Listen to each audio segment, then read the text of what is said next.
If you want it, you've got it. Isaiah chapter 28, verse 13. So the word of the Lord to them will be, order on order, order on order, line on line, line on line, a little here, a little there, that they may go and stumble backward, be broken, snared, and taken captive. What is the prophet really saying? Isaiah 28 to 34 provides an extensive warning of judgment against the enemies of God. These chapters include a series of woes pronounced against the various groups that were opposing the words of the prophet Isaiah and God's message. These pronouncements were against rulers and people inside and outside the northern and southern kingdoms, Israel and Judah.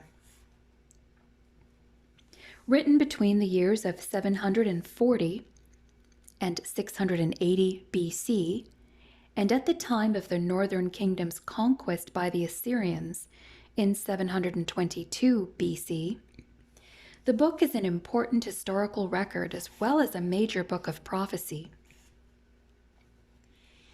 In the first woe, a message to the northern kingdom, Israel, represented by Ephraim, its most prominent tribe, includes the confusing and almost nonsensical lines of the first half of Isaiah 28:13. They are also stated earlier in verse 10, and their repetition in verse 13 is a response to their usage in verse 10. Verses 9 and 10 portray the prophets, priests, and leaders of Israel as being indignant at the words of Isaiah.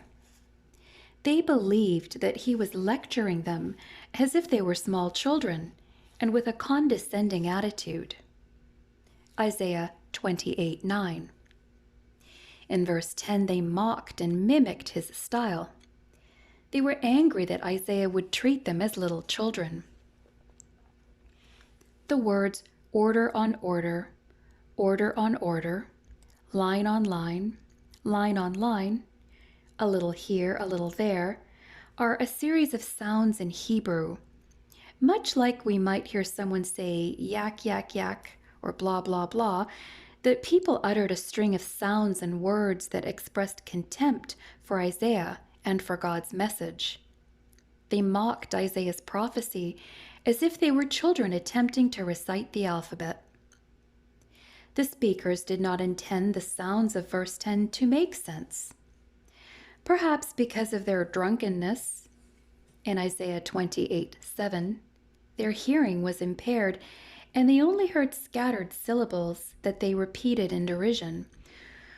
Or perhaps they were mocking, as if they were speaking baby talk or gibberish. In verse 11, Isaiah responds and tells them God's message will come through foreigners. The main sin of the people was their unbelief in God's word and their lack of faith in him. Therefore, they would be judged not through the words of a prophet, but through an invading army that would be the physical manifestation and fulfillment of the prophecy of woe that they mocked. It is as if God said, if you don't want to hear blah, blah, blah, then I will show you blah, blah, blah in the form of an invading army. God's communication, whether written or spoken, is never to be taken lightly. This passage is a strong reminder of the truth that God is not mocked. Galatians 6:7.